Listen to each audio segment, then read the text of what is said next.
Well, I've got a day off. And what better way to spend it than go down the boat and try and fit the inner coving there in my cabin. And my scarf joints. Well, I've left it springing like this for over a week now. So they should go in fairly easy. We'll see. I've also profiled them. I don't know if you can see that or not. Yeah, you can see that. I've done it with a router. So the idea is that that groove there fits over the fiberglass skirt that's already on the cabin sides, and the rest of it just that overhangs a bit at the bottom, and that adheres to the top, so it should go on there very well. We'll see. I've just had a very noisy 20 minutes in the freezing cold here doing this, so that I can slide in my new beading and offer it up to these bits, so that I can cut a notch in it so it'll fit around there nicely. It's good news. Well, I mean, it's confirmation in many ways. So this fiberglass skirt, as I suspected, doesn't follow behind here, which is why it leaks.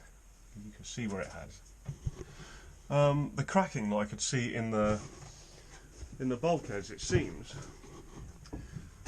it's not the bulkhead itself. It's fiberglass tabbing there that's letting go, because the plywood itself is absolutely good as the day it was put in. Very, very nice.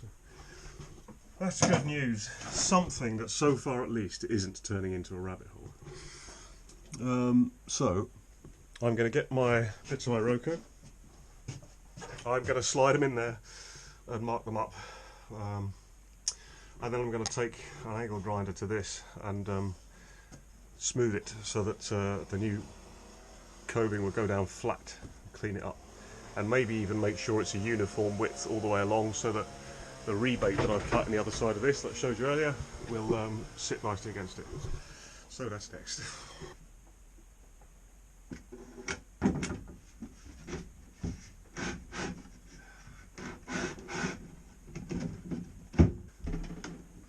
Ow!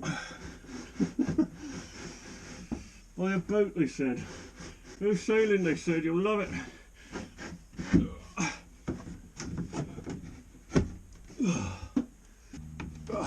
It'd be easier if I didn't have the skin on my knuckles to consider, you know. That doesn't need much off there. Where's that tool? Where is it? Come on.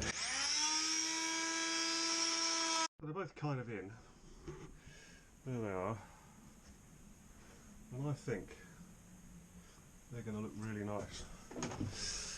So, what I've done is mark the actual piece there, and I've left about 6mm, quarter of an inch, this side of that obstruction, which is actually part of the main beams there, so it's got to slide up over that. But what that'll give me is quarter of an inch either way of movement when I fit it, so that I can get it exactly where I want it. Because what I'm trying to wrestle with now, I've done the same thing here, a little mark there that's quarter of an inch this side of this bulkhead. Bear in mind that my reinforcing patches are going to go over this anyway, so no one's going to see any of that. They're going to be filled up with lots of lovely epoxy oozing out. Oh, it's going to be fantastic.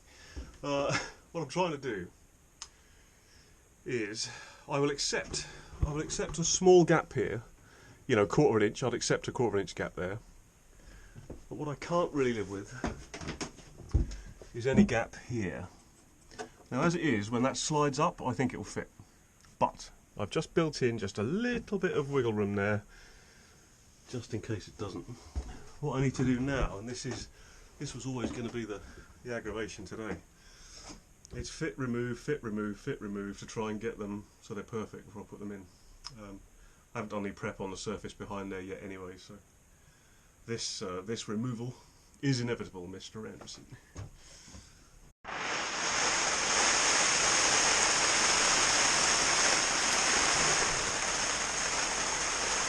Building in the British winter time. God damn it. Well, I had to give it up the other day. I had to abandon ship because it was pissing with rain all day. Today I've come down and been along the seam here with the heat gun to scrape the old varnish off it and dry it out of it. It's actually not too bad. This one's ready to go in. This one, you can see my scarf has parted there. I'm not sure why. Well, I am. I brutalised it getting it out. But nevertheless, it's epoxy, do it, shouldn't it? Anyway, I'm going to remake the scarf, and I'll do that as I put it in, which sort of complicates things a bit, but not much. So I've pre-fitted all of this. These little screw holes here are for those bolts. So I know it's all going to go in nicely. It's time to mix up some epoxy and get this party started. Get all in. Somehow, I don't think I've made enough even for this small bit, but if that's the case, I'm not going to have enough epoxy to do all this. So. Alright, one way to find out.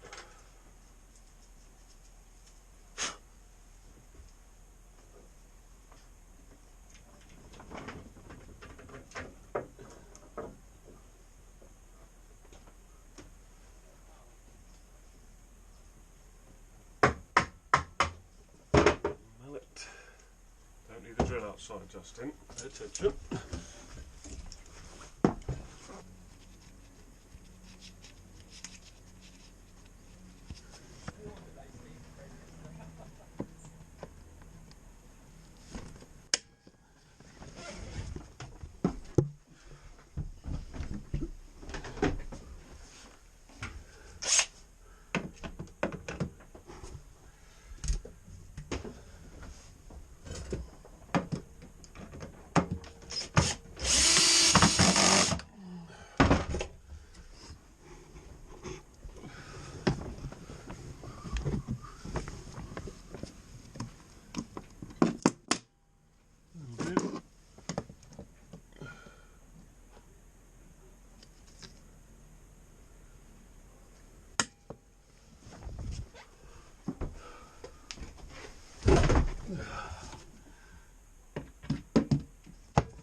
So it goes on until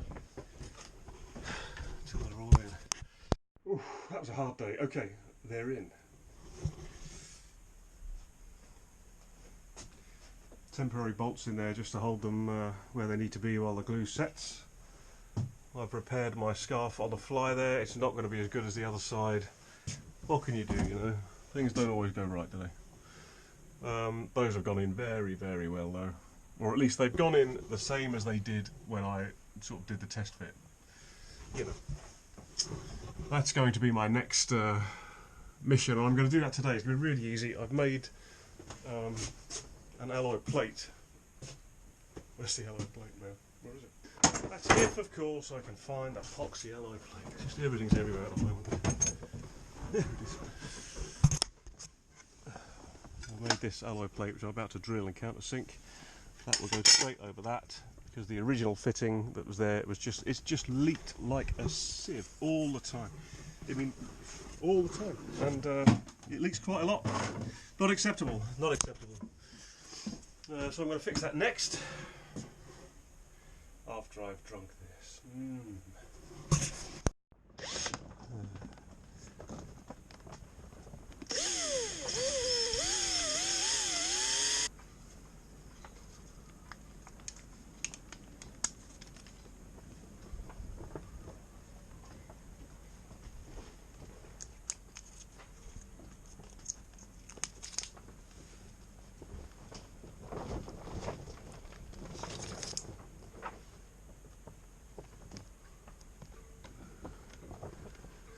Crimping it up like a pasty.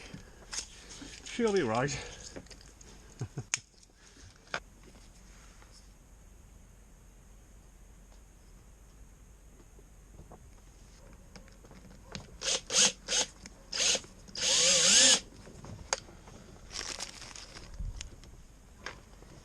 I'm just stopping short with my drilling of nipping it up. I'm going to do that by hand. The material under this isn't brilliant because it's been leaking for so long, so I just want to feel the screws pinch up.